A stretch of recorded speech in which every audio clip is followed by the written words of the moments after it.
Je dirais que on va parler de la Suisse-Italie.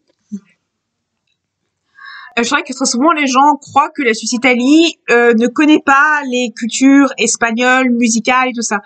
Mais en termes musical, au niveau espagnol, je dirais que au niveau Suisse-Italie, les Italiens sont beaucoup de la musique très courante. Suisse-Italie, c'est vraiment les musiques espagnoles, espagnol, français et vraiment les espagnols, français et italien, mais beaucoup colombien aussi et brésilien. Et je pense que beaucoup de gens disent ah mais c'est pas possible que un Suisse connaît les musiques italiennes. Et je dis si, bene bene, si complètement.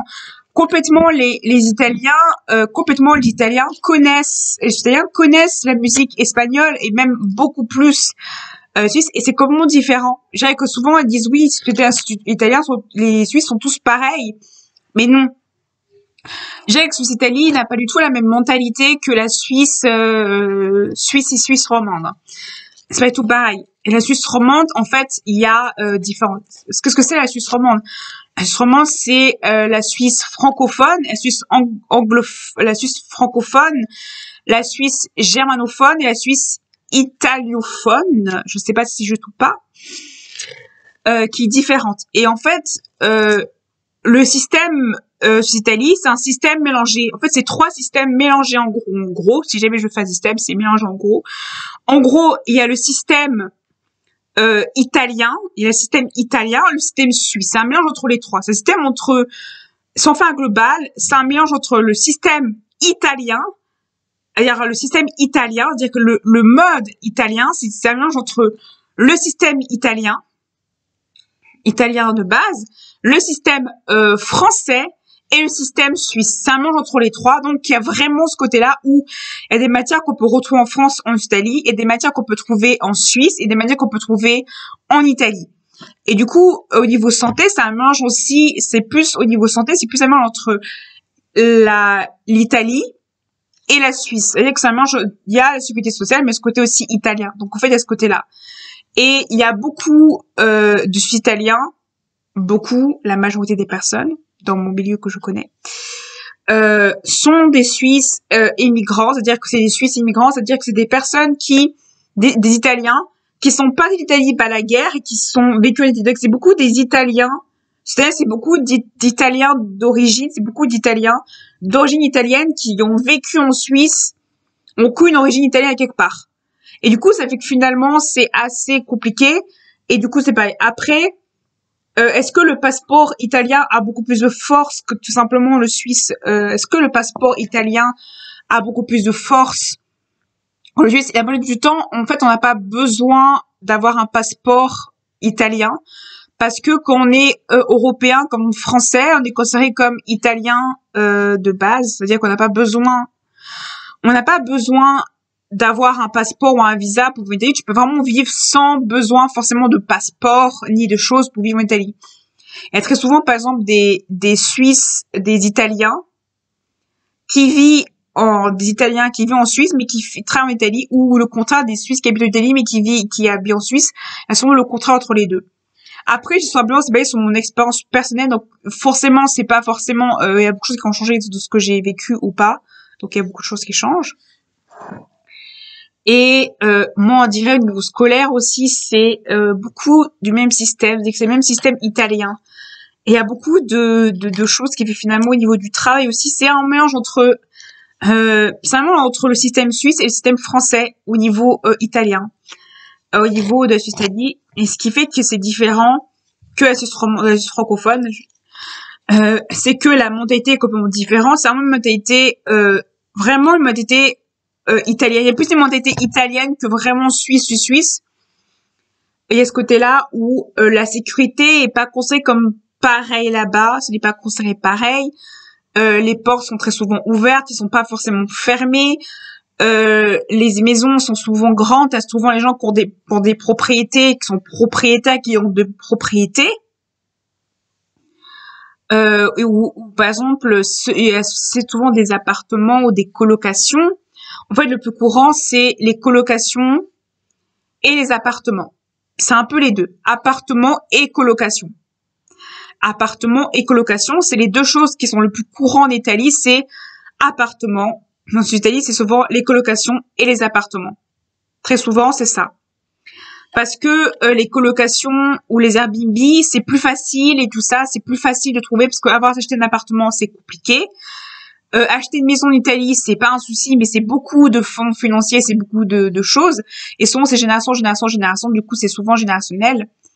Et très souvent, les colocations, c'est beaucoup plus accessible, c'est beaucoup moins cher, c'est beaucoup plus facile à trouver et tout ça.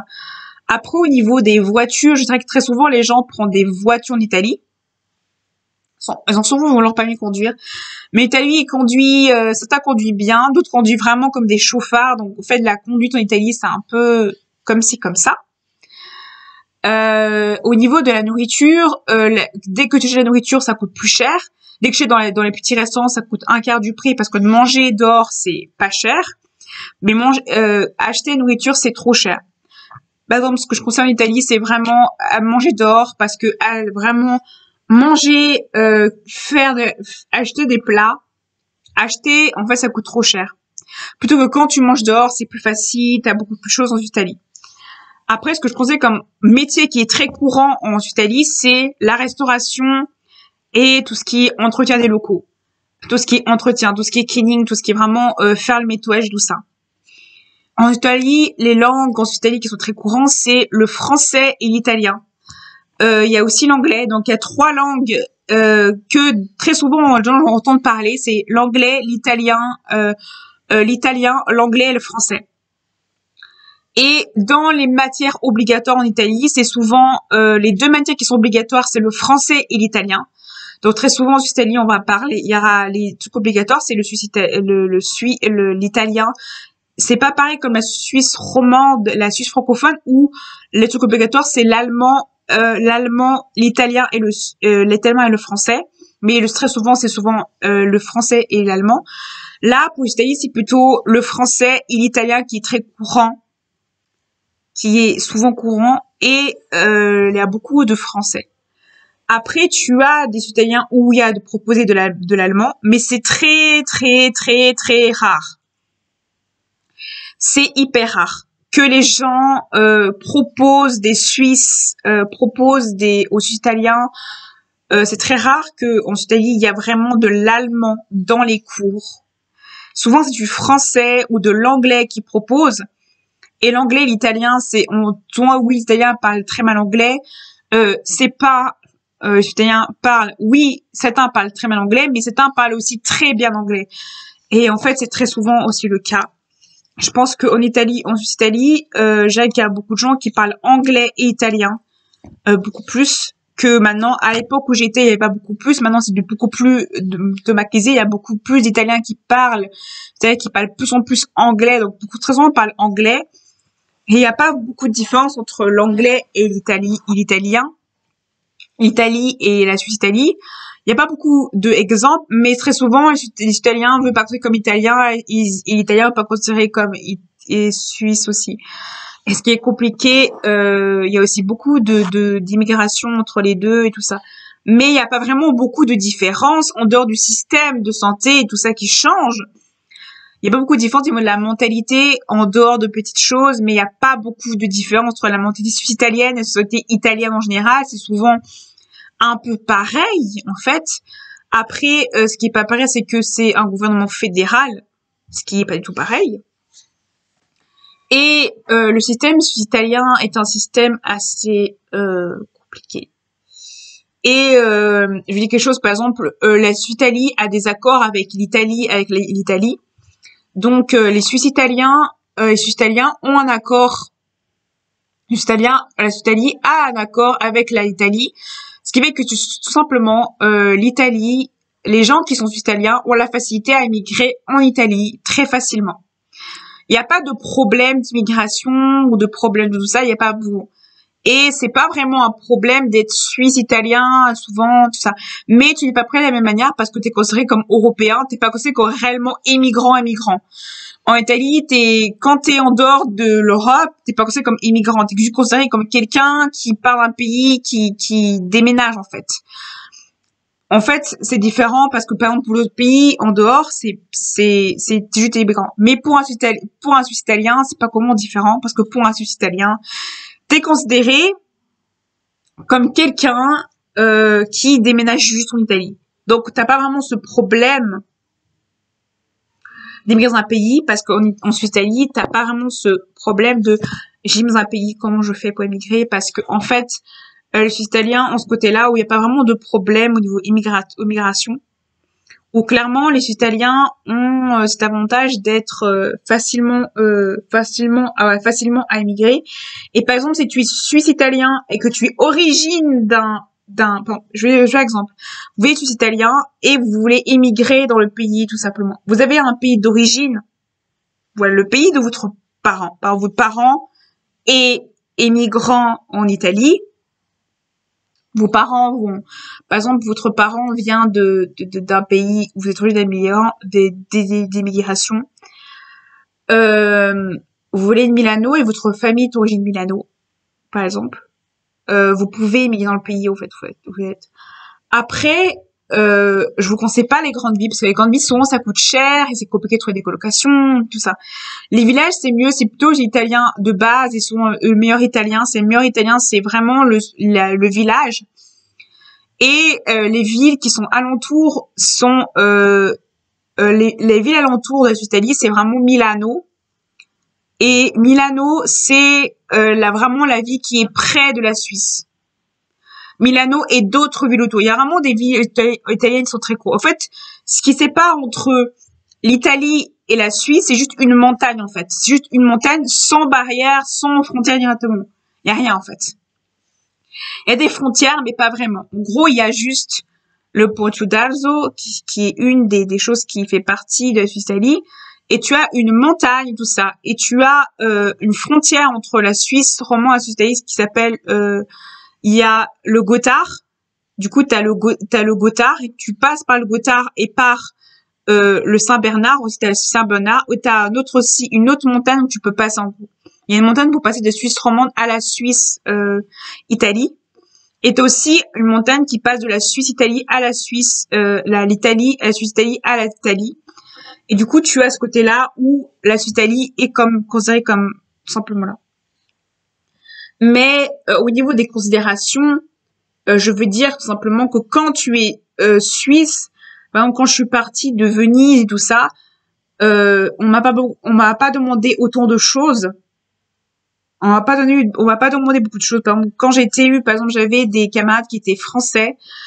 Eux, ils ont demandé vraiment le passeport et tout ça pour partir en avion, plutôt que moi, vu que je suis suisse et que l'Italie a un accord avec l'Italie. L'Italie a un accord avec la Suisse. Il n'y a pas vraiment de problème au niveau de on m'a demandé beaucoup moins de papiers parce que je suis suisse, italienne et je suis italienne, donc j'ai pas vraiment de problème à partir plutôt que quelqu'un qui est suisse, qui est qui n'est pas suisse, c'est pas pareil en fait, c'est différent. La Suisse a vraiment des accords, il y a beaucoup de produits de la Suisse il y a beaucoup de produits de l'Italie qui viennent de la Suisse. Et il y a beaucoup de produits de l'Italie qui viennent d'Italie aussi. En fait, il y a beaucoup d'accords au niveau alimentaire, au niveau financier, au niveau des banques, même au niveau salarial. Il y a beaucoup de gens italiens qui viennent exprès ici pour travailler ou des gens qui viennent travailler aussi. Donc, il y a beaucoup d'accords au niveau des pays.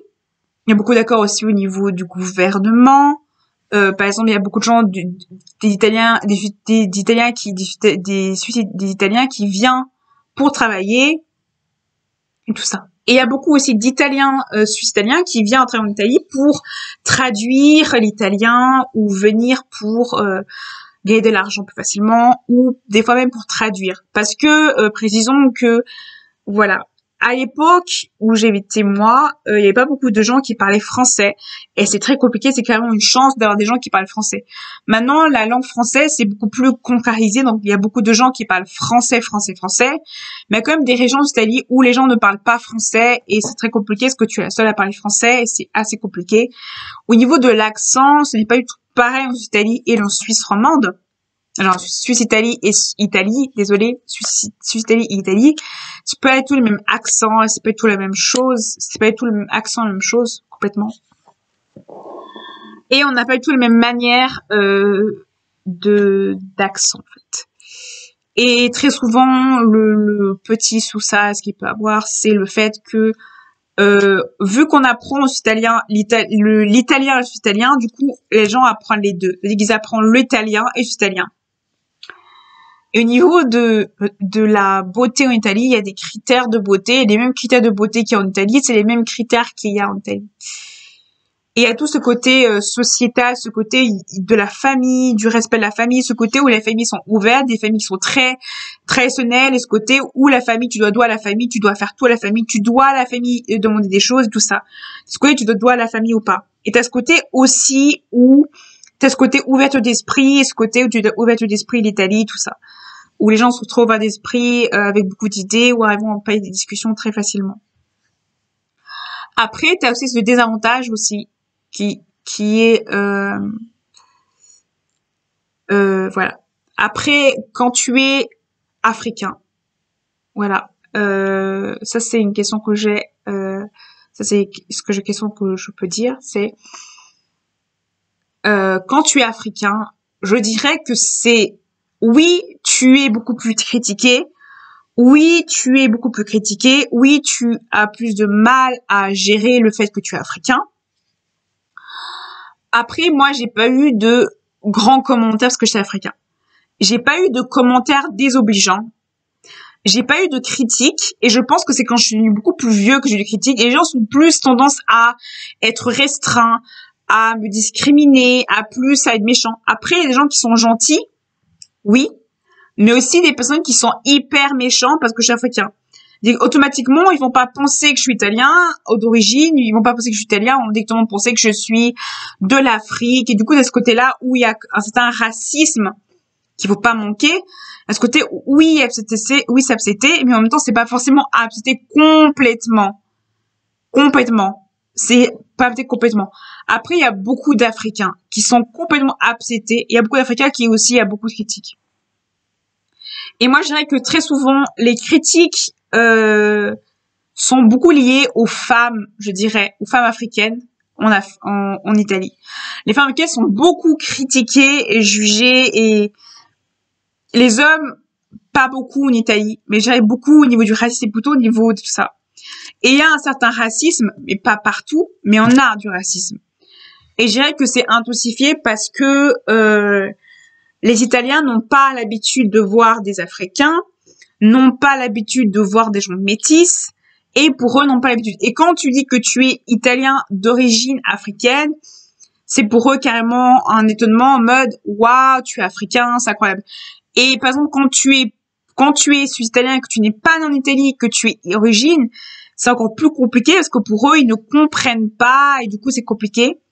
Et je dirais que ce qui est très compliqué pour les Africains qui sont italiens, c'est ce qui est compliqué, c'est montrer ce côté. Et ce côté-là aussi, ce qui est compliqué, c'est montrer le côté Afrique et le côté Italie. Et ce côté aussi d'acceptation où les Africains sont beaucoup plus acceptés, tolérés, et ils sont même tolérés, acceptés complètement. Je dirais que la Suisse-Italie accepte mieux les Africains complètement. Quand vraiment il y a une acceptation de la culture, ce côté où les Italiens vont essayer de vraiment s'adapter à la culture africaine complètement. Mais à ce côté-là aussi où les Africains sont très mal acceptés. C'est les sujets les plus compliqués, c'est ce côté où c'est ce côté un peu moyen. Et c'est pareil, c'est pareil un peu pour tout ce qui est homosexualité, transidentité, c'est un peu oui, on accepte, oui, mais on accepte pas trop. En fait, à ce côté-là en Italie ou côté on est sur Italie, c'est un peu comme ça, tu acceptes mais c'est un peu moyen en fait. Ce qui fait que c'est assez compliqué parce que tu sais jamais comment réagir ou pas. Parce qu'il y a une partie d'Italie qui va accepter, une partie qui va pas accepter, donc c'est assez compliqué de faire la différence. C'est comme les tatouages. En Italie, c'est pas bien vu d'être tatoué ou percé. C'est ce côté-là où c'est moyen. Ce n'est pas dans les critères de beauté italiens. Ce n'est pas dans la beauté italienne, tout ça. Et ça, c'est le côté-là. Et les stéréotypes, il y a beaucoup de stéréotypes sur l'Italien qui sont extrêmes. Et je pense que les Italiens aussi ont beaucoup de stéréotypes énormes qu'on peut avoir. Et je vais pas citer parce qu'il y a trop de situations de comment je pourrais expliquer comment était la situation. Et je dirais aussi qu'il y a une certaine rivalité aussi entre les Italiens et les Suisses, l'Italien et les Suisses italiens. Et comme c'est une rivalité parce que clairement il y a ce côté où on doit toujours se comparer entre Suisses italiens et Italiens en disant voilà je suis italien et italien. Il y a cette comparaison complète entre les deux, donc ils adorent se comparer entre les deux, ils adorent se comparer en disant voilà je me compare à eux. C'est quelque chose de complètement. Et c'est ce côté-là aussi où les Italiens sont beaucoup comme ça. En fait, les Italiens sont très indépendants de la Suisse complètement.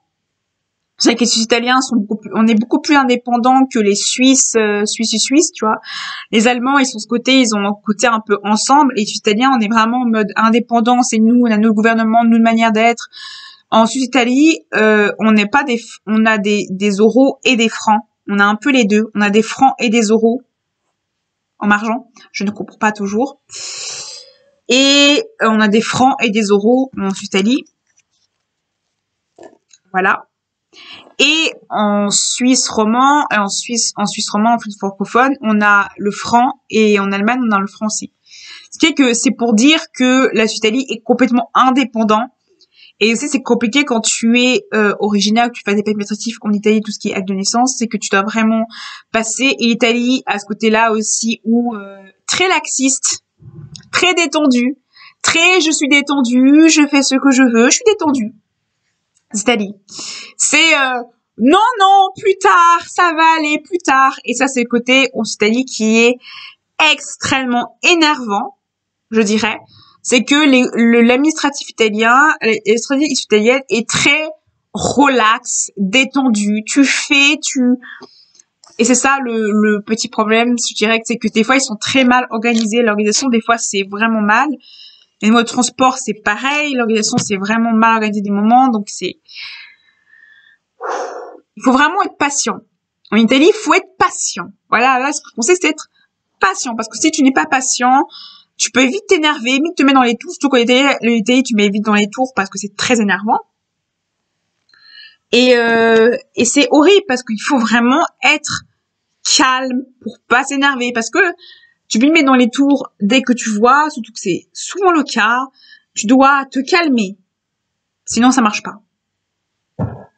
Et c'est le problème très souvent en Italie, c'est il faut être calme, il faut être posé. Et je pense que c'est souvent le problème qu'il faut avoir. C'est ne pas s'énerver, ne pas se mettre en colère, ne pas péter un câble, ne pas s'énerver. Parce qu'en Italie, si tu t'énerves, vous allez voir que les yeux vont être comme ça. Ils vont dire « Oh là là, pourquoi tu t'énerves ?» Et c'est ça, il faut être zen, être calme, ne pas t'énerver, ne pas te mettre en colère, surtout pas.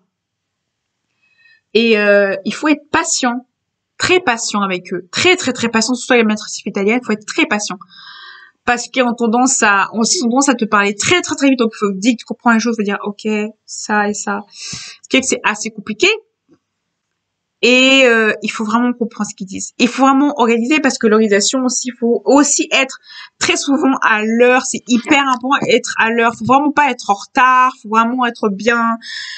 Et souvent en Italie, quand c'est les familles, ils vont laisser faire tout toi-même, c'est qu'ils vont pas t'aider à immigrer. Non, c'est débrouille-toi, tu fais toi-même. C'est souvent ça. Et je dirais aussi ce qui est assez les mamas, les papas, ils sont souvent très hauts aussi. Il faut respecter toujours les mamans et les papas. C'est-à-dire que si tu n'es pas d'accord avec ton père, faut toujours le respecter quand même parce que c'est un mode de malpolitesse. C'est malpoli. De pas respecter son père, c'est-à-dire que dès que tu respectes pas ton père, tu es un enfant ingrat. Dès qu'il faut respecter ton père, il faut respecter ta mère, il faut écouter ce qu'ils disent à droit et à l'œil. C'est ce côté, tu dois respecter ta maman, tu dois respecter ta maman, ton papa, parce que tu respectes pas ta maman et ton papa, c'est un manque de respect. Tu dois respecter tes grands-parents, et c'est assez compliqué parce que t'as ce côté où tu dois la famille, et quand t'es une famille comme ça, c'est assez compliqué. Et quand t'es une famille plutôt liberté d'esprit, c'est plus facile parce que c'est plus facile de discuter des choses compliquées. Mais quand ta famille est très fermée d'esprit et très traditionnelle avec des repas, des dîners, des trucs de critères de beauté hyper italiens, comme par exemple la robe colorée, les cheveux bien coiffés. Enfin, en Italie, l'important, c'est d'être bien habillé, sentir bon, être maquillé. Quand t'es un homme, d'être bien apprêté. Sinon, t'es pas un critère italien. Et avoir un poids ni mince ni gros. Et chez les hommes, c'est pas un problème d'être rond, tout ça. Mais chez une femme, c'est plutôt bien, en même temps mal à la fois. Donc, ça dépend des personnes. Et ou très souvent d'être trop mince ou trop de poids, ça peut poser problème aussi. Et ça peut causer comme mal ou pas. Et du coup, ce qui est hyper important, c'est ça.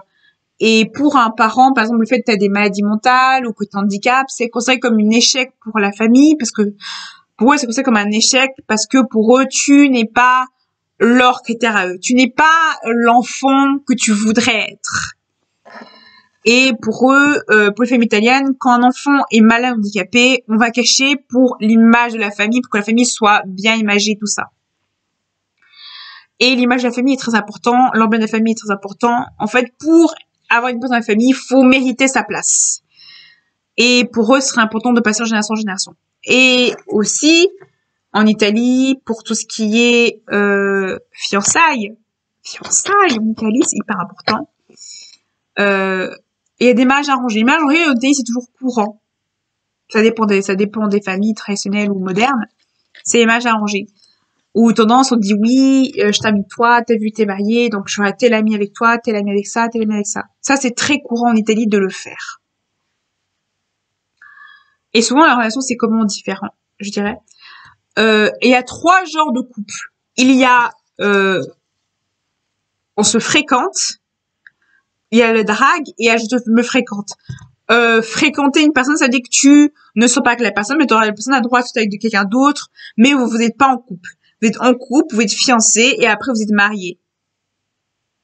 Et après, tu comptes aussi le pré-mariage, le pré-fiançailles, le pré-chose. Parce qu'en Italie, il y a le pré-mariage, le pré-mariage, et le pré-mariage. Le pré-mariage, c'est après le mariage. Le pré-mariage, en gros, ce que c'est le pré-mariage? Voilà. Le pré-mariage, le pré-fiançailles, c'est que ça dit que tu es à 2 doigts de te marier, mais tu es pas marié. Et il y a aussi le avant marié et avant après. Ce qui est une tradition italienne pour dire que tu es marié. Et là aussi, la pré-fécondation, c'est que quand tu vas te fréquenter, mais c'est pas encore ça, ce qui est aussi assez compliqué. Il faut comprendre que quand tu fréquentes quelqu'un, tu sais ça aussi. Et en fait, la fréquentation, ça peut durer 1 an, 2 ans, 3 ans. Il n'y a pas de date de péremption, en fait. Et c'est pareil quand t'es en couple. Et tu as cette notion de compagnon et marié. C'est pas du tout pareil. Un compagnon, c'est comment dire, tu n'es pas marié, tu n'es pas marié, tu n'as pas d'enfant, ou tu as un enfant avec, mais tu n'es pas marié, vous êtes compagnon. Vous êtes compagnon. Vous êtes personne vous êtes ensemble, en fait. Vous êtes en couple. Parce que couple et compagnon, c'est peut-être pareil. Parce que couple, c'est quand vous êtes ensemble, vous êtes en couple. Et compagnon, c'est quand vous êtes vraiment engagé dans le long terme, très long terme. Et le couple, en Italie, c'est quand tu vis avec la personne, t'es en couple avec la personne. Pour eux, c'est quand tu vis avec une personne, t'es en couple avec. Très souvent, en italien, on va demander veux-tu m'embrasser ou veux-tu me serrer dans les bras. Très souvent, on demande à la personne est-ce côté de consentement mutuel ou très souvent les Italiens demandent en fait. Ils te demandent pourquoi tu es en couple. Ils te demandent en fait si tu veux l'embrasser. Ils te demandent si tu veux faire un bisou. Ils te demandent en fait. Et à ce côté-là où tout ce qui est par exemple plan cul, voilà, plan cul. En Italie, c'est tout à fait normalisé. Voilà, c'est tout à fait normalisé. Et la polygamie est tout à fait normalisée aussi. La polygamie n'est pas très mal vue en Italie. C'est mal vu pour les femmes, mais pour les hommes, c'est vraiment pas mal vu. Genre, les Italiens c'est pas mal, en fait. La polygamie, ce n'est pas vraiment un problème. Tu peux, c'est avec plusieurs personnes, et pour un homme, c'est carrément considéré comme une forme de richesse ou une forme de pouvoir. Pour eux, le forme de pouvoir, c'est la cigarette, l'argent, le cigare. C'est considéré comme une forme de pouvoir en Italie. Même être rond, c'est considéré comme une forme de pouvoir. T'as du pouvoir parce que t'as plusieurs femmes. Donc, c'est considéré un peu comme ça. Donc, finalement, être au couple plusieurs personnes, ce n'est pas vraiment un problème en Italie. C'est souvent considéré comme... Il n'y a pas vraiment de problème avec ça. Il n'y aura pas vraiment de problème à être polygame. Voilà. Ou même aimer plusieurs personnes, c'est pas vraiment un problème. Après, les plans cul en Italie, ce n'est pas du tout pareil parce que clairement, c'est la femme de ta vie en fait. C'est pas pareil. Ils vont orgasmer, ils vont faire du déci avec toi, ton plan cul va te faire des rendez-vous, il va te faire ton plan cul en Italie, c'est ton plan cul, tu vas passer des moments avec, tu vas discuter, tu vas avoir des rendez-vous sans de sentiments juste sexuels en fait.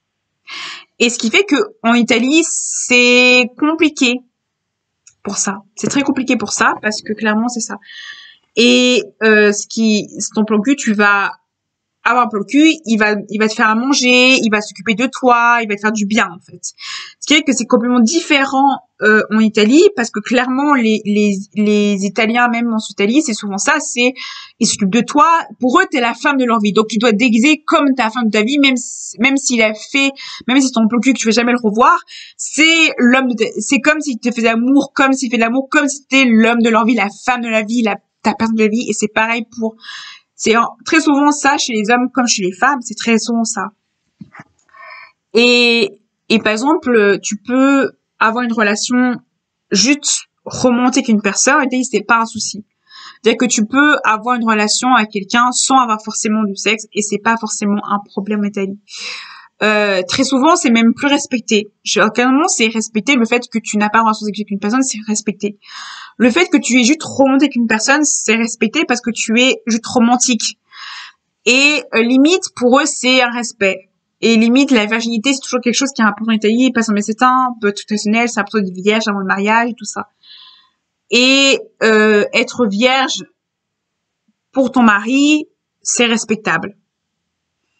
Après, quand t'es trop longtemps vierge ou t'es trop longtemps sexuée, t'es considérée comme une vieille fille. Des fois, pour certains traditionnels, pour eux, 23 ans, c'est considéré comme une vieille fille, et à 21 ans, c'est considéré le moment où il faut se marier. Donc, très souvent, quand t'es jeune, ils vont pas te faire la pression, mais après, dès que tu es plus vieux, ils vont te faire la pression en disant, c'est quand le mariage, c'est quand les enfants, c'est quand tu te maries, c'est quand tout ça. Donc, c'est horrible, parce que finalement, t'as cette oppression que tu dois avoir à ta famille, et tu peux pas dire non. Du coup, tant que tu n'es pas marié et que tu n'as pas d'enfant, t'es considéré comme une bambina ou un bambino. En fait. En gros, c'est ça. Tant que tu n'es pas marié, que tu n'as pas d'enfant, c'est comme bambina et bon enfant. Tant que tu n'as pas, pour eux, le milieu financier qui est dans leur mentalité à eux, donc tu n'es pas un critère, tu es considéré dans la famille comme quelqu'un qui est vieux, en fait. Je sais pas, c'est comme un adulte. Voilà. Et pour eux, dès que tu as 21 ans, pour eux, c'est l'adolescent, tu n'es plus un adolescent, tu es un adulte, donc il faut gérer comme un adulte, du coup, c'est beaucoup plus, voilà, c'est beaucoup plus ça. Parce que la majorité en Italie, pour les gens en général, c'est 18 ans, mais dans la mentalité traditionnelle, c'est plutôt 21 ans que tu es réellement adulte, en guillemets. Pour eux, c'est souvent le cas. Et je dirais que les choses sont très compliquées. Ce qui est compliqué, c'est aussi les relations gays en Italie, c'est pas forcément bien vu. Et très souvent, comme on dit, on a ça des mariages arrangés, c'est-à-dire que tu te maries avec quelqu'un juste pour cacher ta sexualité, en fait. Il y a beaucoup de gens en Italie beaucoup de gays, des gens qui le font, et je dis pas tout le personne qui fait ça. Mais, il y a beaucoup de gens qui le font, qui se marient avec quelqu'un, deux personnes gays se marient ensemble, et ils font, deux personnes lesbiennes et gays se marient ensemble pour faire l'apparence, mais en fait, au fond, ils ont chacun un couple à côté. Ça s'appelle une image d'apparence. Et c'est très souvent le cas. Ou par exemple, très souvent, les personnes qui veulent pas que celle soit gay disent qu'ils ont un compagnon ou une compagne. Comme ça passe crème et comme ça, on sait pas vraiment et tout ça. Et en fait, quand c'est un compagnon ou une compagne, on doit pas t'obliger forcément avec la personne. C'est ça le truc. Et voilà. Et aussi très souvent aussi le problème de ces jurés, le petit problème qu'on peut avoir aussi en Italie, c'est les habits. Les décolletés, les jupes, les rouges à lèvres, c'est considéré comme vulgaire pour certains traditionnalistes en Italie, c'est considéré comme vulgaire. Donc, quand vous êtes dans une famille, soyez réellement habillés classiques, pas provoquant, pas ne vous allez pas avec ça, parce que clairement, ça peut scandaliser, ça peut choquer. Il faut vraiment être calme et posé, parce que clairement, ça. Et tout ce qui est amoureux des familles, c'est hyper important parce que ça représente la famille, ça représente une partie de la famille, ça représente beaucoup de choses et tout ça.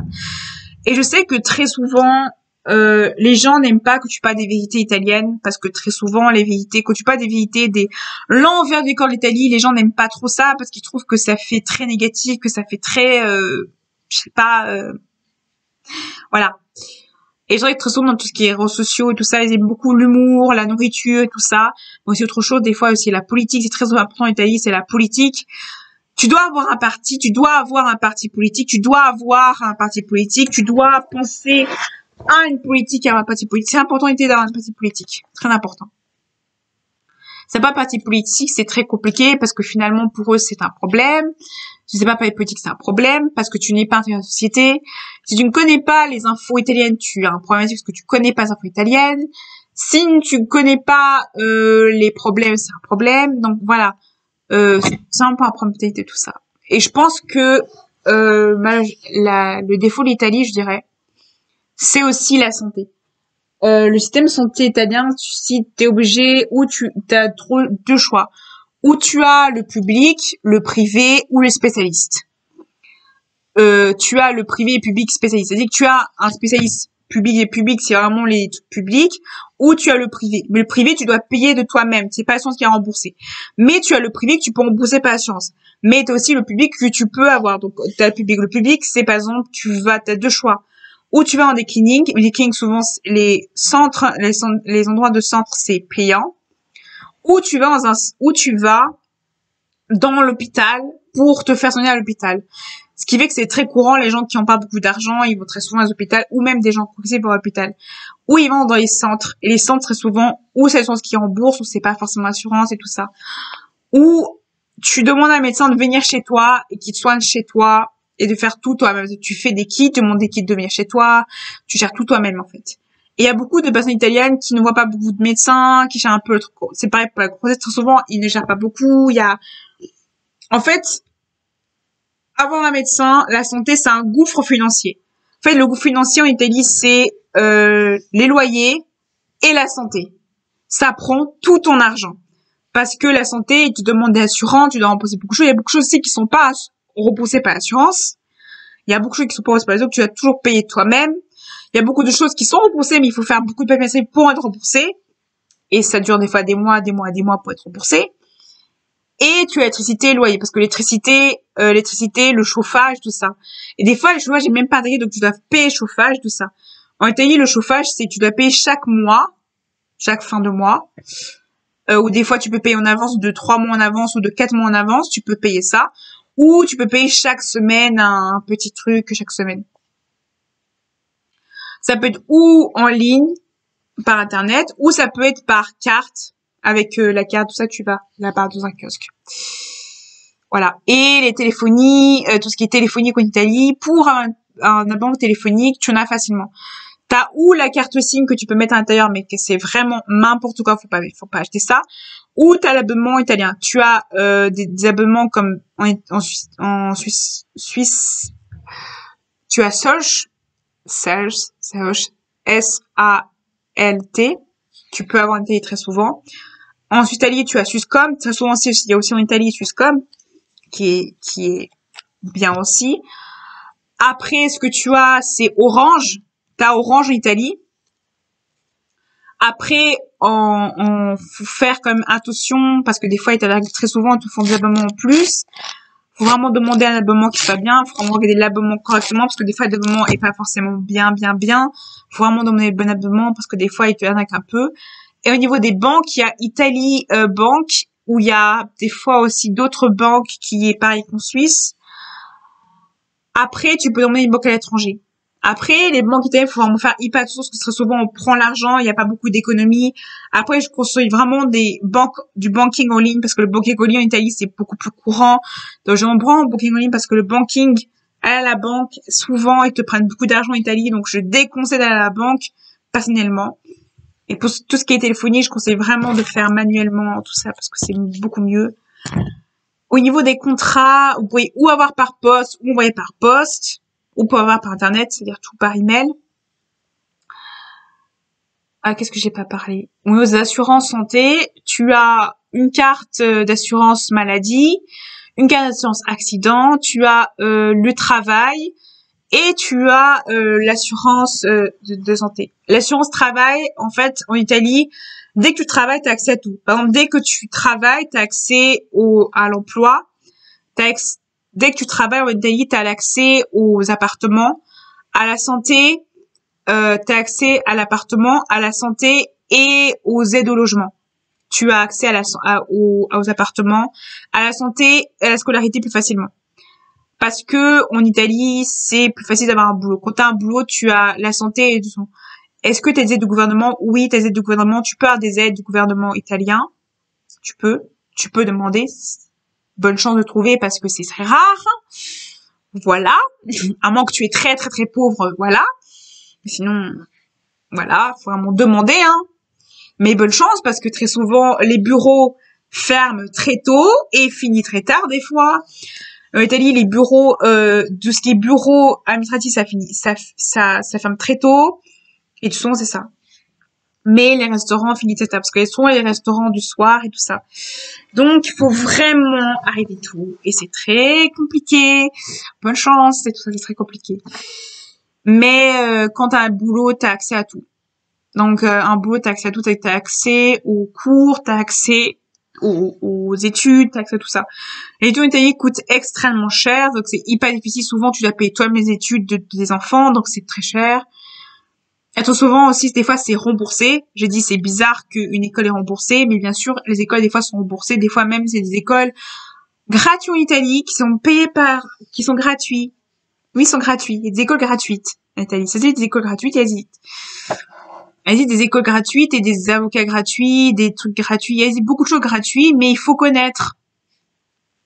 Il y a des écoles gratuites, il y a des choses gratuites, il y a des appartements payés par le gouvernement ou aidés par le gouvernement. Il y a des choses payantes par le gouvernement, mais c'est hyper compliqué à trouver. C'est hyper compliqué à trouver. Il y a même des choses qui sont payées par le gouvernement italien, des choses qui sont aidées. Il y a des aides tout simplement que tu peux avoir au niveau logement, au niveau nourriture, mais c'est que quand tu as un boulot. Quand tu n'as pas de boulot, tu ne peux pas rester en Italie. Genre, tu peux rester en Italie, oui, tu peux rester, mais t'as presque aucun droit. Tu n'as rien.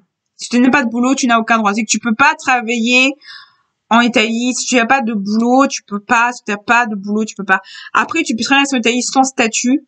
C'est possible de rester plus ou moins sans statut parce que quand t'es européen, ça va, c'est pas de souci. T'as pas besoin du visa ni rien du tout pour l'Italie.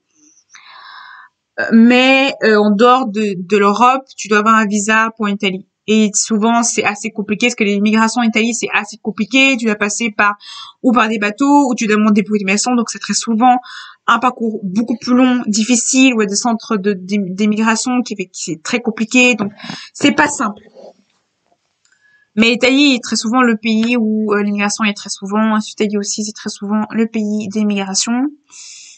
Surtout en Afrique, je dirais. Mais ce qui est assez compliqué, c'est de trouver un boulot. Un boulot parce que il y a ce côté où il y a le problème de chômage, souvent dans les petites villes. Dans les petits villages, il y a le problème, c'est que très souvent il y a un manque de jeunes. Donc très souvent, dès qu'il y a un jeune, ils vont faire beaucoup de choses. Et très souvent, il y a ce problème-là où les jeunes ne veulent pas. Très souvent, les jeunes vont à la ville et les vieux restent dans les villages. Donc très souvent, c'est ce problème-là. Et l'Italie, à ce côté-là, aussi, où je dirais que l'erreur qu'on peut faire, c'est ce qui est très important, c'est pour émigrer correctement en Italie, ce qui est très important, c'est vraiment de trouver un boulot, un petit boulot. Moi, est-ce que je conseille le babysitting en Italie? Moi, clairement, je déconseillerais le babysitting parce que je déconseillerais pas, je conseillerais plus le cleaning et la restauration. Parce que l'Italie, c'est très souvent les secteurs qui sont demandés, parce que souvent c'est et aussi les bâtiments. Les bâtiments, tout ce qui est bâtiment, peinture, j'ai peinture de bâtiments et restauration.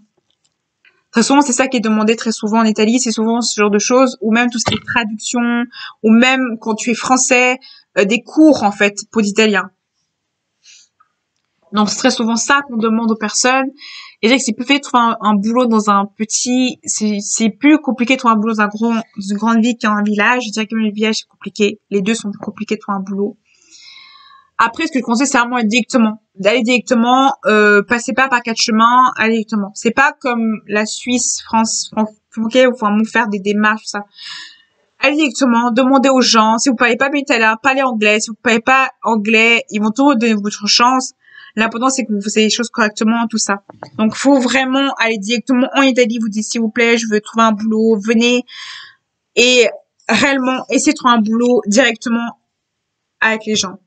Ce que je conseille aussi en Italie, c'est vraiment pour ces études. Si vous êtes, par exemple, si vous faisiez, par exemple, quand je dis, si votre université vous propose des séjours linguistiques, je déconseille ces séjours linguistiques parce que ces séjours linguistiques sont des agents donc ils te font payer hyper cher et ils te montrent pas la réalité d'Italie, ils te montrent souvent une image d'Italie, ils te montrent pas la réalité. Donc c'est très souvent, je déconseille ça.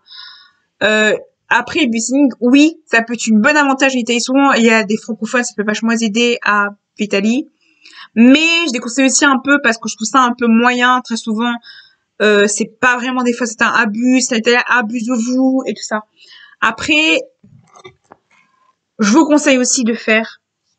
Après, oui, je conseille de passer une année dans les écoles italiennes. Ça, je trouve ça une très bonne idée. Surtout si tu proposes faire une année dans un cours et tout ça.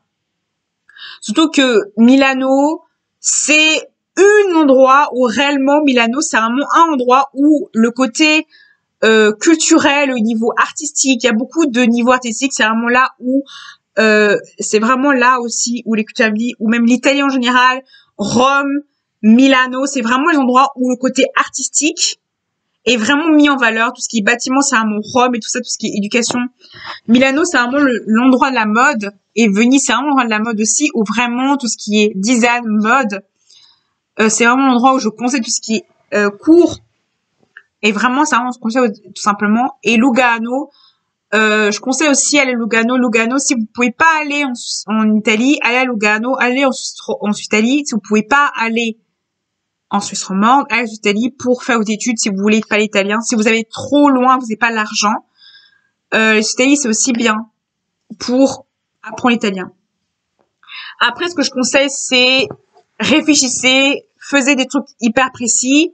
Des fois, vous prenez pas trop parce que des fois en Italie, on fait un programme, on fait un planning, mais on se rend compte que c'est complètement différent. Surtout que les Italiens sont très lents, des fois ils sont très rapides, des fois ils sont très oh là là, je fais comme ça. Donc, il faut vraiment, je vous conseille de partir comme ça, regarder, faire des choses, préparer des choses, regarder des bons documents. Vous avez plein de livres, de cartes, de choses sur Internet qui peuvent vous aider.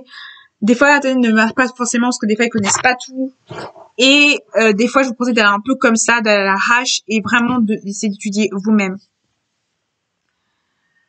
Si je vous conseille pour pas en Italie et pour pas en Italie, c'est vraiment partez à l'arrache, quoi. Vous posez pas de questions. Il y a trois possibilités pour aller en Italie. Il y a ou en voiture, ou vous pouvez passer par la France pour partir en Italie, ou vous pouvez passer par car ou par train. Voilà. Mais ce que je vous déconseille, c'est les avions, parce que les avions, vraiment, ça coûte hyper cher. Et en plus, c'est mal organisé. Donc, les trains, les cars, c'est vraiment le meilleur plan. Surtout les cars, c'est vraiment le meilleur plan pour coûter le moins cher possible pour vous. Après, ce que je vous conseille aussi, c'est de pas finir par quatre chemins. Soyez actifs. Alors, j'ai dit, ne faites pas rien. Soyez actifs, faisez tout le temps des choses. Ne restez pas à la maison à ne rien faire, à faire voilà, non, non. Restez, sortez le maximum possible. Même quand vous êtes en vacances, sortez le maximum possible en Italie. Sortez, sortez, sortez, sortez, sortez tout le temps. C'est hyper important de sortir le maximum possible. C'est-à-dire, il faut sortir. Il faut discuter avec les gens. Même si vous parlez pas bien italien, parlez aux gens, discutez. Discutez avec les gens, parlez aux gens, essayez de communiquer avec les gens. Peut-être les gens vous détestez en mode, voilà, je vous déteste, mais au moins vous avez parlé à des gens qui parlent italien. Parce que les gens en Italie, ce qu'ils apprécient chez les Franco, ce qui peut faire des fois les choses, c'est que vous parlez aux gens. Ce que veulent les gens, ce que font très souvent des gens qui n'aident pas en Italie, c'est qu'ils parlent pas aux gens. Ils restent chez eux, ils ne parlent pas, ils essaient pas de connaître la culture. Il faut vraiment connaître la culture italienne, et je pense que pour mieux habiter en Italie, c'est faut effacer sa culture française et être complètement dans l'Italie. C'est-à-dire que enlever les émissions françaises, tout ça, vraiment écouter que italien et italien. En fait, la meilleure chose, c'est de même pas, prenez pas de cahier, ne prenez rien. Vous parlez juste aux gens italiens. Parlez, désirez, écoutez cette langue qui est la belle, qui est la langue italienne, qui est magnifique. L'italien est une langue magnifique et je pense que la meilleure manière pour apprendre le vrai italien, l'italien au quotidien, la routine, le plus important en Italie, c'est de pas savoir les vocabulaires et tout ça. Le plus important, c'est de parler italien, de réussir au quotidien, de faire des choses. Donc, vous ne parlez pas italien, genre, voilà, je parle italien, c'est fini, machin, bao, ciao, beracima, parle. Non. C'est parla italiano e vale importante. C'est important de parler italiano. C'est, de tout simplement, l'important, c'est pas italien, c'est de désirer la langue. C'est-à-dire qu'il faut que vous parlez un italien qui soit bon. Il faut que vous soyez ambitieux. Il faut que, pas ambitieux, il faut pas être ambitieux, il faut pas être ambitieux, mais il faut parler aux Italiens. En fait, plus vous parlez pas italien, plus ils vont vous dire, vous faites aucun effort, vous dire, ok, vous faites aucun effort, il faut pas d'effort pour l'italien. Mais il faut faire des efforts pour parler italien. C'est-à-dire que, même si vous parlez pas italien, faites des efforts de parler, faites des efforts de parler italien. Parce que clairement, la meilleure personne qui peut vous apprendre, c'est un italien eux-mêmes de parler italien. Et même si d'origine italienne, il y a jamais de trop tard. C'est d'origine italienne, c'est jamais trop tard de redécouvrir votre culture italienne, c'est jamais trop tard. Et même pour dire que ce que je pensais, c'est ne réfléchissez pas. Foncez, foncez. Vraiment foncez, ne réfléchissez pas du comment, du pourquoi, parce que je pense aussi que très souvent les gens ont peur de partir dans un pays parce qu'ils réfléchissent trop. Ils disent oui, mais si je fais ça, comment je fais ça, Moi, je dirais que Italie, ne réfléchissez pas de comment vous allez faire les choses, quand vous réfléchissez trop, vous ne serez même pas à fond. Restez chez vous, parce que vous ne parlez pas italien. L'Italie, dehors, sa vie. Vous allez voir des gens qui dansent, des gens qui chantent, des caravanes, vous allez voir des gens qui boivent du café dehors, des gens. L'Italie, c'est ça, en fait. Les gens vont parler dehors, les gens vont parler fort, vont s'engueuler. Et plus, comme par exemple, je vous dis des pays comme par exemple l'Espagne, c'est pareil aussi. Les gens vont parler dehors, vont discuter. Je vous conseille, par exemple, c'est pareil pour le Brésil aussi. Faut aller dehors. Faut aller dehors. Faut parler aux gens. Parce que les pays où vraiment on parle latin, comme le portugais ou l'espagnol, les gens sont souvent dehors, ils vivent dehors. J'irais pareil aussi pour le Cameroun et l'Afrique. Les gens sont dehors. Mais pour apprendre la culture africaine, il faut aller dehors. Ne restez pas chez vous, ne restez pas, ne rien faire. Quand c'est des cultures où vraiment c'est fermé, comme la Suisse, où les gens ne sont pas jamais dehors, non, vous n'avez pas. Mais quand c'est italien, africain, soyez dehors, parlez aux gens. Parlez aux gens, faites attention à qui vous parlez, mais parlez à des gens qui ont de la qualité. Parce que c'est très important de ne pas rester chez vous. clairement, ne restez pas chez vous, ne restez pas, et je trouve que c'est très souvent ça aussi qui est important. Et souvent, je dirais que très souvent, les gens qui immigrent font l'erreur de ne rester chez vous et de ne rien faire, de dire ouais, non. Ne restez pas chez vous. Je dis ça pour le Cameroun, je dis ça pour l'Espagne, je dis ça pour le Brésil, je dis ça aussi pour l'Angleterre ou pour le Canada. Ne restez pas chez vous. Ne restez pas à ne rien faire, à dire voilà, je fais rien, ou restez pas. Ce qu'il faut, c'est sortez, parlez aux gens. Parce que la meilleure manière de parler, la meilleure manière de discuter aux gens, c'est tout simplement de partir. De discuter aux gens. Et ne restez pas chez vous à cocooner, tout ça. C'est pas en restant chez vous que vous allez apprendre l'anglais. C'est pas en restant chez vous. Après, vu qu'on a vu, c'est compliqué de parler aux gens. Mais ne restez pas chez vous à ne rien faire. Apprenez que la meilleure chose pour apprendre une langue, c'est de parler aux gens. Peut-être les gens vont pas avoir toutes les notions des langues. Peut-être vous n'allez pas être ça. Vous avez des moments où des langues vont partir comme ça. Vous allez dire, ok, je parle comme ça, comme ça, comme ça, comme ça, comme ça. Peut-être ça va être comme ça, comme ça, comme ça, en anglais. Peut-être ça va être comme ça au Canada. Vous allez dire, ok, c'est pas comme ça, comme ça, comme ça. Peut-être vous avez des petites notions. Peut-être vous aurez des côtés où vous aurez un peu bugué, mais au moins, vous parlez aux gens. Et c'est ça qui compte. Parce que ne restez pas chez vous. Et ne restez pas chez vous, ne restez pas à ne rien faire. Et moi, j'ai fait très souvent le cas en Italie, j'ai très souvent resté, je ne suis pas assez sortie. Je n'ai pas assez sorti, donc très souvent, je n'ai pas appris italien à parler correctement. Et c'est pareil pour l'anglais. Je pense que j'ai fait l'erreur de pas sortir, de ne pas assez sortir, et ça m'a coûté. Il faut sortir. Il faut prévoir en avance pour votre départ, parce que je pense que plus vous prévenez le départ, plus le départ va être proche de vous. Quand vous ne pensez pas à partir, vous avez la mentalité de je ne veux pas partir, vous n'allez pas avoir la mentalité de partir. Je pense que plus vous prévenez le fait de partir, plus vous allez avoir l'envie de partir après. Plus vous prenez la tête, plus vous avez du mal à partir. Vous posez pas de questions, vous partez, vous pendez, bam. Peut-être c'est du jour au lendemain, mais partez comme ça. Vous posez pas de questions en disant oui, mais pourquoi, non. Foncez. Vous foncez, vous réfléchissez pas. Peut-être que vous avez rien du tout, mais vous savez que si vous avez rien, vous n'avez pas la vraie chose.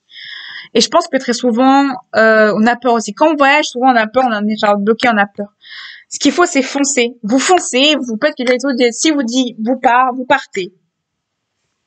Vous posez pas de questions de oui, pourquoi, comment. Vous parlez, vous dites bam, bam, bam, bam, bam, bam, vous partez. Parce que c'est la même chose qu'il faut faire, c'est partir. Parce que je pense que plus vous pensez que vous n'allez pas partir, plus vous allez dire ok, je ne pars pas, je fais ce que je veux, je pars. Non, vous partez, vous dites voilà, je pars. Tant pis. Vous posez pas de questions en disant oui, mes médecins, oui, les docteurs. Vous partez comme ça. Peut-être vous avez rien senti, à peu près de bagage, rien du tout. Mais je vous dis une chose, c'est les gens qui partent comme ça, qui se prennent pas la tête, qui restent dans un pays. C'est pas les gens qui se prennent la tête en disant oui, pourquoi. Vous prenez pas la tête. Vous vivez chaque instant comme si c'était le dernier, comme vous voyez du désir partout. C'est ça qu'il faut faire. Parce que très souvent, moi, je suis pas comme tous ces gens qui disent oui, mais il faut faire ça, il faut faire ci. Je suis pas forcément d'accord avec tout ça parce que moi, ça c'est mon vécu à moi. Là, c'est mon vécu que je vous donne. C'est mon expérience que moi, j'ai vécue, et qui a fait que j'ai réussi. J'ai parti dans 3 pays. Je suis partie au Canada, comme ça, et je suis partie comme ça. Et du coup, ça m'a aidé. Mais ce qui m'a fait que je suis revenue, c'est parce que je me suis pris trop la tête. Je suis partie comme ça en Angleterre parce que je me suis pas pris. Et je vous conseille de ne pas vous prendre la tête, ou ne vous prenez pas la tête. Partez comme ça, sans vous prendre la tête. Peut-être que vous avez rien du tout, mais je vous dis une chose, même si vous n'avez pas réussi, il n'y a pas d'échec, parce que vous êtes revenu, vous avez appris quelque chose. Et peut-être, c'est pas facile, mais la meilleure chose qu'il faut faire, c'est prévoir en avance. Prévoir les bagages pour vous dire, je vais partir. La pire chose, c'est vous prendre la tête avec des questions, des trucs. Je sais que vous allez oublier je sais que vous allez oublier des choses. Peut-être vous allez oublier des choses, vous allez vous dire, voilà, j'ai oublié des choses, j'ai oublié des trucs, j'ai oublié des choses, j'ai oublié des choses. Mais, je vous dire une chose, on n'a qu'une vie. Et je vous dis que l'erreur que souvent font les gens, c'est qu'ils prennent tellement trop qu'ils ne profitent même plus de leur voyage. Parce qu'ils n'ont pas eu de découvertes, ils n'ont pas vu des choses nouvelles, n'ont pas eu des choses que d'autres personnes ont vues. Si vous êtes tous comme toutes ces personnes qui voient des touristes, qui voient partout les mêmes choses que tout le monde a vues, c'est pas marrant. Si vous voulez vraiment des découvertes, de l'aventure, faut vraiment découvrir le pays. Regarder des choses que vous connaissez pas, faire des découvertes, voyager. Voilà, c'est ça comment découvrir un pays réellement. C'est voilà le côté noir, le côté sombre, le côté mauvais, le côté des gens. C'est ça la réalité d'un pays. Si vous voulez pas voir ça sert à rien de voyager en fait. Parce que un pays, il y a des gens qui restent 4 ans, 6 ans, 3 ans. Mais c'est parce qu'ils ont découvert le pays petit à petit. Il faut toujours trouver des activités, toujours des nouveaux projets dans un pays. Faut jamais se dire, voilà, j'ai pas un pays, j'ai un travail, j'ai un boulot, c'est fini. Il y a jamais de finition dans un pays. Il y a toujours plein de choses à découvrir, plein de choses à faire tout le temps. Donc, ce qu'il faut, c'est soyez optimiste. N'abandonnez jamais votre pensée, n'abandonnez jamais vos rêves dans un pays. Vous limitez pas à ce que vous avez déjà. Soyez content de ce que vous avez déjà dans le pays. D'avoir une maison, d'avoir un loyer, d'avoir quelque chose. Et disez-vous que si les gens disent que c'est impossible, disez-vous que c'est possible. Et travaillez. Ce qui est important, c'est de travailler pour avoir ce que vous voulez. Travaillez à faire votre job pour que vous ayez ce que vous voulez. Moi, je dirais aussi que, par exemple, au quotidien, par exemple, je fais quelque chose de tout bête. Par exemple, quand vous rentrez chez vous, regardez Netflix, vous dire, je suis Netflix, je suis tout simplement chez mode, sors. Parle aux gens en anglais, que tu connais pas. Peut-être tu parles à des gens que tu connais pas, mais pas à des gens que tu connais pas en anglais. C'est ça qui fait que tu vas savoir mieux l'anglais que les autres. Parce que, tu sais, regarde les choses qui sont beaucoup plus bas que toi, beaucoup plus bas de ton anglais, parce que tu vas apprendre. Peut-être c'est humiliant d'apprendre des choses pour enfants. Peut-être c'est humiliant de écrire en français parce que tu as du mal à écrire en français. Peut-être tu as du mal à écrire en français, c'est humiliant. Mais le meilleur manière pour apprendre une langue en français, d'apprendre le français, même si tu as des difficultés en français. La même chose quand t'es dyslexique, la même chose quand t'es dyslexique, c'est apprendre le plus bas. Apprendre le bas niveau, ça veut pas dire que tu es mauvais. Ça veut dire que tu veux apprendre quelque chose que tu as déjà appris, pas parce que tu as déjà appris que tu connais tout. Et il faut apprendre à se remettre tout à zéro quand tu veux apprendre une langue. Et ça, c'est compliqué. Et il faut apprendre à se dire, la vie que j'ai eue avant, elle est terminée, je veux avoir cette vie-là maintenant. Et qu'il y a le maintenant et qu'il n'y a pas le futur. Il y a le maintenant qui est important. Le maintenant, c'est important. Mais c'est important de prévenir le futur. C'est ça qu'il faut te dire. Il faut te dire que le plus important, c'est que tu vis ta vie. Vis ce que tu veux vivre. Vis ce que tu veux ressentir. Et le plus important, c'est dis-toi que chaque instant, chaque minute, chaque chose est important. Et aussi, ce qui est hyper important aussi, c'est n'oublie pas que il y a parler et savoir une langue, ce qui est complètement différent. Et je dirais que pourquoi parler une langue est meilleur que parler? Parce que vous allez savoir le vocabulaire quotidien. C'est bien de parler une langue, mais vous n'allez pas savoir comment parler. Est-ce que vous savez comment faire une routine, le breakfast? Alors, I watch my TV, I brush my teeth, today, get up, dress up, brush my teeth, take a shower, wash my hair. Donc, je me lave les dents, je me brosser les dents, je regarde la télévision, je me suis brossé les dents. Ça, c'est le vocabulaire que j'ai appris en anglais. Et est-ce que on vous apprend ça dans le manuel? Pas du tout. On vous apprend jamais ça. Le plus important, c'est pas parler l'anglais. Le plus important, c'est vous débrouiller au quotidien. C'est ça le plus important. Savoir parler anglais, savoir le routine en anglais, savoir la routine en français. En tant que personne qui parle français, c'est important de savoir la routine en français. comment les Suisses et les Français parlent, comment les Suisses et les Français parlent, comment les Suisses et les Français ont leur routine. Quelle est la routine d'un Suisse ou d'un Français ou d'une Québécoise ou d'un Québécois? Quelle est la routine d'un Québécois ou de Québécoise? Ou d'un Montréalais? Voilà. Quelle est la routine des peu francophones québécois? Et quelle est la routine d'un francophone africain?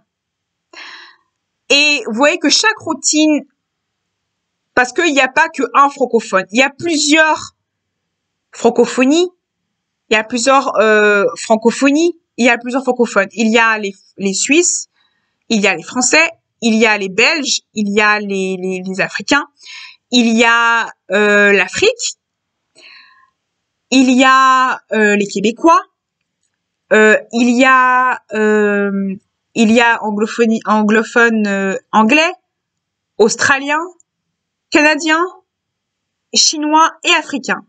Il y a plusieurs genres d'anglais. Il n'y a pas un genre d'anglais. Il y a plusieurs genres d'anglais. Genres de francophonie et d'anglophonie.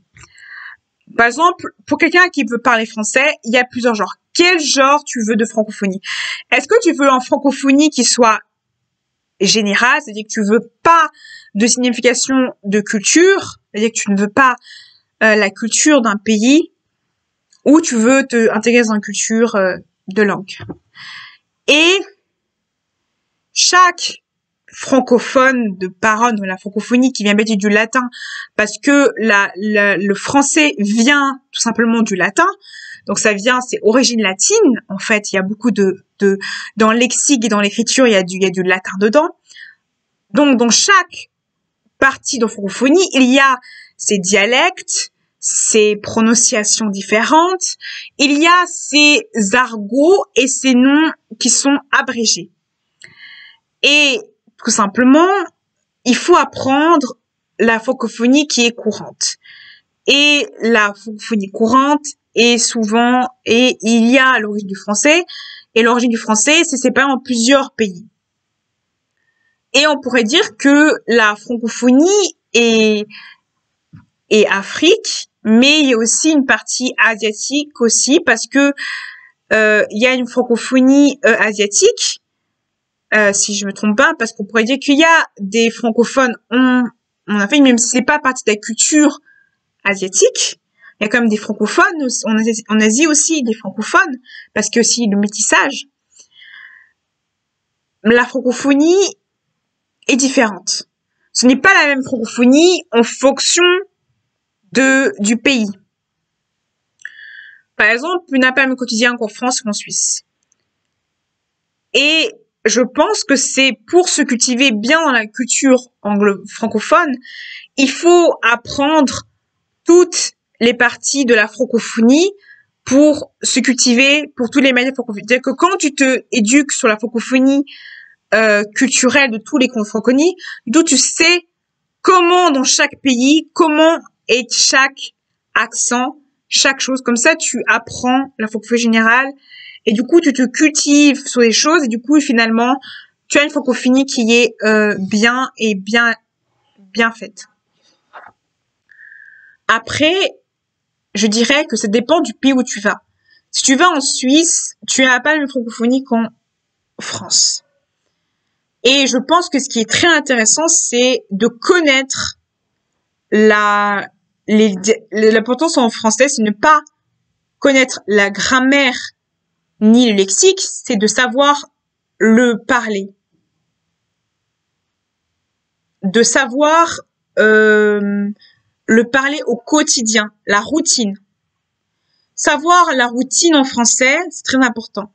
Savoir les grammaires, les dialectes qui sont les grammaires et lexiques au quotidien. Par exemple, je fais mes courses à la Migros. C'est très important. C'est important.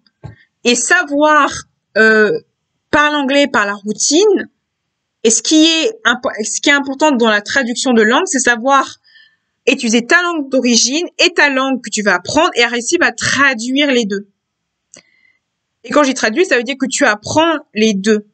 Et moi, je pense que c'est pas parce que tu apprends l'anglais que tu dois pas réapprendre ta langue. Et ça pourtant, il faut réapprendre la langue que tu as déjà apprise pour s'améliorer encore plus. Et je pense que c'est hyper important aussi pour être un bon traducteur, de savoir reprendre la base. Je pense aussi que c'est important des fois même si tu déjà bien le français, réapprends le français pour t'améliorer encore plus. C'est pas parce que tu parles français c'est la langue maternelle le français que forcément tu sais tout. Il faut apprendre à se remettre au zéro en français ou en anglais si tu as une langue que tu as déjà apprise pour réapprendre.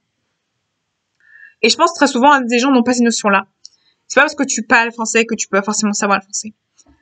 Et je pense très souvent les gens oublient ça. Et c'est très important que je vous dise, c'est que c'est important de réapprendre le français quand tu es francophone ou de réapprendre quand tu es anglophone ta propre langue pour améliorer ta langue.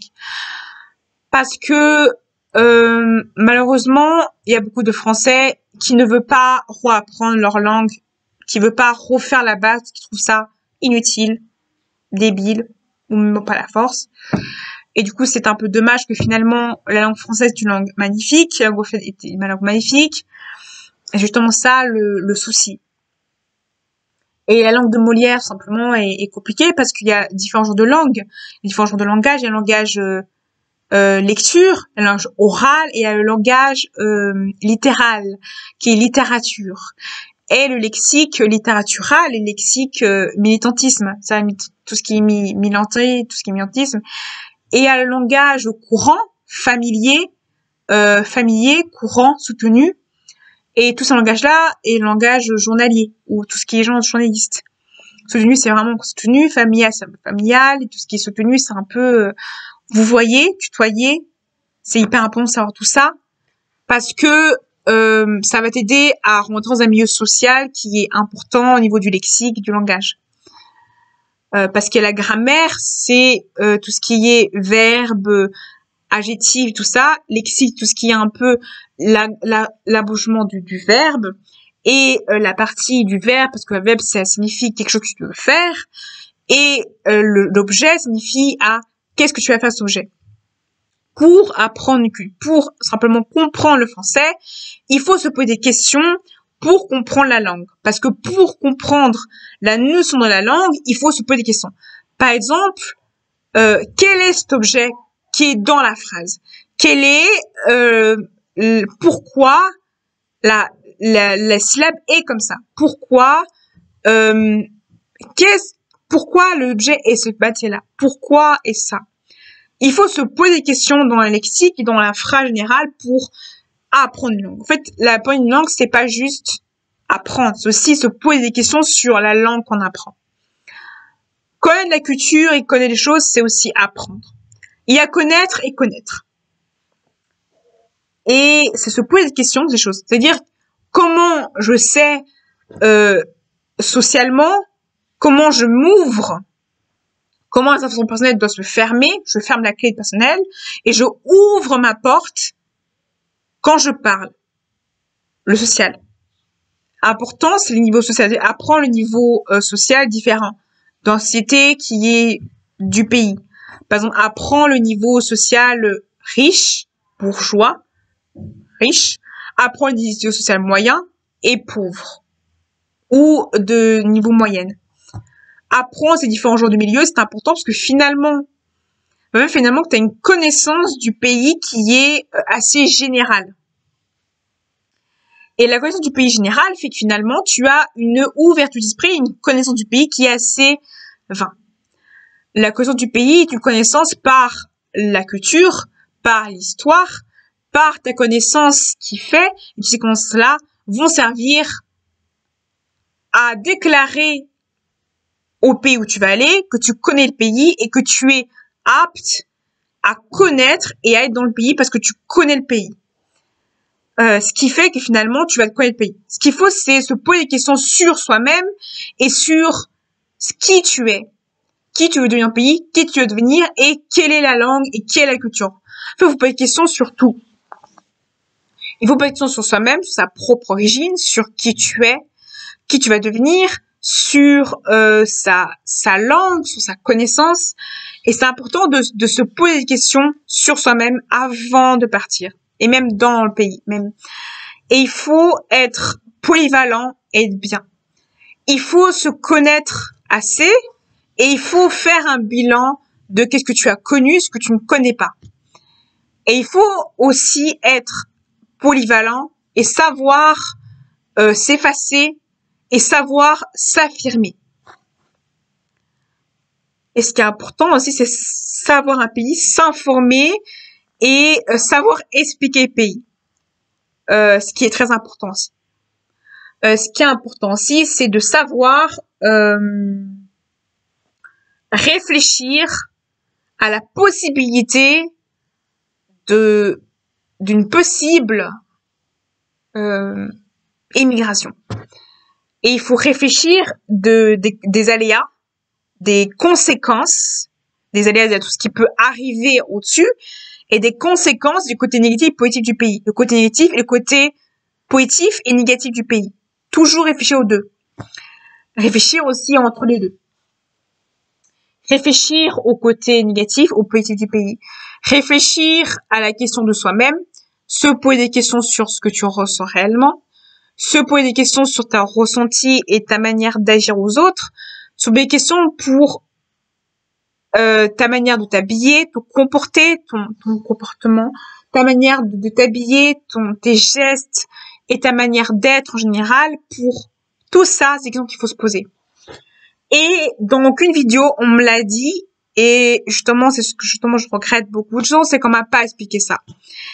Et je pense que ça m'aurait beaucoup servi, quelqu'un qui me dit, dans un pays, il faut se comporter de telle manière pour s'adapter à un pays. Et heureusement, j'ai des youtubeurs canadiens et tous les youtubeurs que j'ai suivis qui étaient fans du Canada. Merci, vraiment, merci beaucoup. Il faut aussi être, je pense aussi, il faut être très analyste. Il faut savoir analyser des moments et savoir être très très relax, très détendu et très comment dire, très laxiste, très patient. Il faut être patient. Il faut être extrêmement patient dans un pays étranger et même pendant les vacances. Il faut être patient. Soyez patient. Ne soyez pas sans connaissance.